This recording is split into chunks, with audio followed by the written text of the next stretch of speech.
Et nous, kaka, une semaine et demie, nous ça fait samedi, nous avons. Consider the kawea. Une semaine et demie. On balek ponu. Oh. Nous kaiba John Kuvia chikekewa. Kuvia de kaya eti nyeng balek ponu. De kaye. Menya me veayo. Ah oh. Ok. Nyeng balek ponu. On balek ponu vide kura alo on balek ponu. Oh nyeng balek ponu nyeng tek pona zochon. On batek pona zon kuvia on balek ponu. On balek ponu. O ikondia. Oui kondi ke mu ikondia me ko pona kuvi gbo be abie. O ba bie. O mu atike na ma atike amulo odo. Le so de kami gba yi.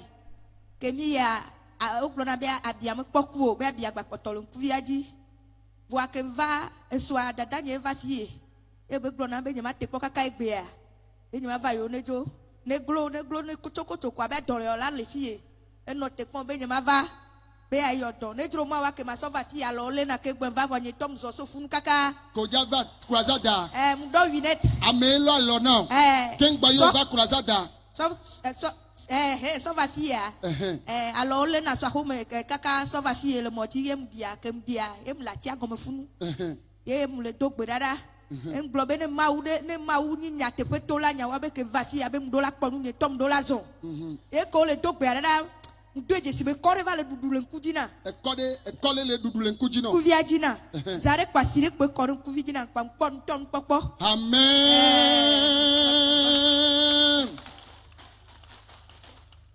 Amérique Clovade et les Kurazada mea.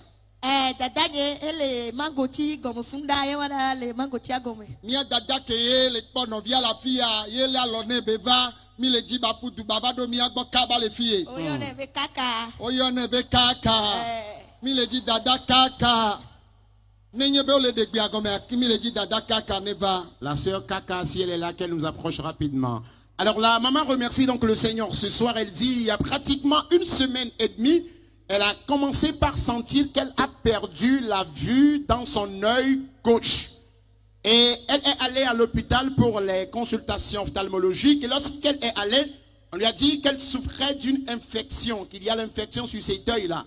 Et on lui a prescrit des médicaments qu'elle a commencé par utiliser. Malgré les soins, ça n'allait toujours pas. Et seulement même hier, elle était encore retournée à l'hôpital où on lui a dit que l'infection était toujours là et donc elle devrait continuer toujours par suivre les soins.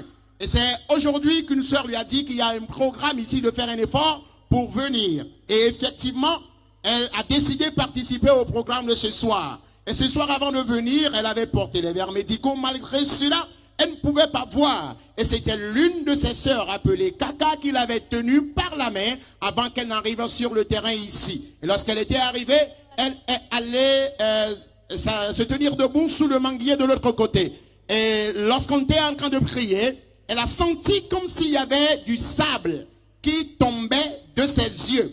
Quelque temps plus tard, elle a constaté comme s'il y avait une eau qui jaillissait sur cet œil-là. Et jusqu'à la fin de la prière, elle a constaté qu'elle pouvait voir clairement. Le Seigneur l'a complètement libérée de sa maladie. Quelqu'un acclame une fois encore Jésus pour la vie de la sœur. Amen. So kaka gberegbe ni tom dina be papa ya ba lo ne va kan tegbe mplone. Bene maule nya wa be papa ya ba sila ba kan tinye gbereka. Ni tom divi fifia ele yi 17 à 18 ans, n'y a pas fou de peau, allez le don pona. Voir, mouina choti voir. L'anglais d'auto mais ma ou tourne na be ou yona surebe lumo vibe. Ne ba lo cantine ma koto yo. Ta ke va fie fifia mu dibe ba lo ne tro cantine ou ne a. Cantine voilà quoi trop y prise. La gâteau bis Amen. Dada mi de kuku no bevia. No rekator kamienye. Akema ele globe na wele alona Yehova fia. Swami va fie, ke mi va nyen to sandele won yem va fie. Akadamede linti ka si pia menyi ane.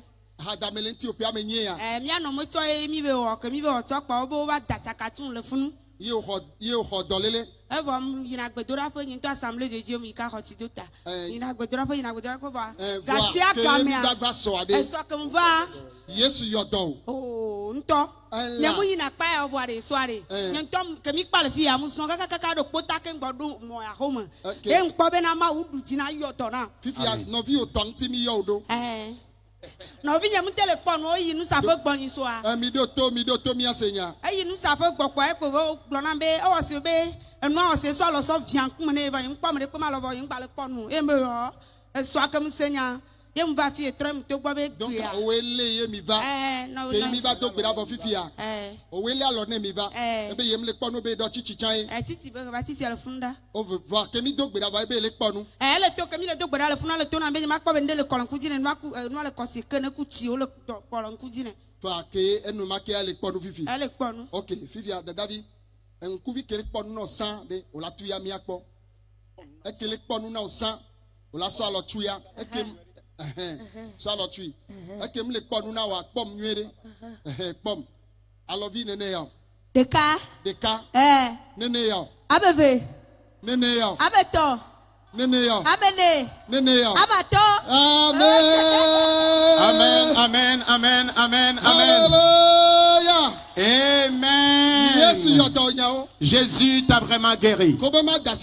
Puisque tu as demandé à ce que je t'impose la main. Ce que tu cherches, que le Seigneur l'accomplisse dans ta vie. Amen. Amen. Alors, c'est la sœur de celle qui vient de rendre témoignage qui est à côté d'elle, qui vient de confirmer qu'effectivement, c'était elle qui a tenu la main de sa sœur avant d'arriver sur le terrain ici parce qu'elle ne pouvait plus voir. Elle avait complètement perdu la vue. Elle a en même temps saisi de l'opportunité pour partager rapidement son témoignage parce que depuis pratiquement 8 ans, elle a souffert des douleurs au niveau de ses côtes. Mais depuis hier, elle a complètement reçu sa guérison. Et ce soir, sa sœur aussi a été complètement libérée de sa maladie. Acclame très fort Jésus pour la vie des deux sœurs. Amen. Amen. Mi de kuku mi gale dia me buneva.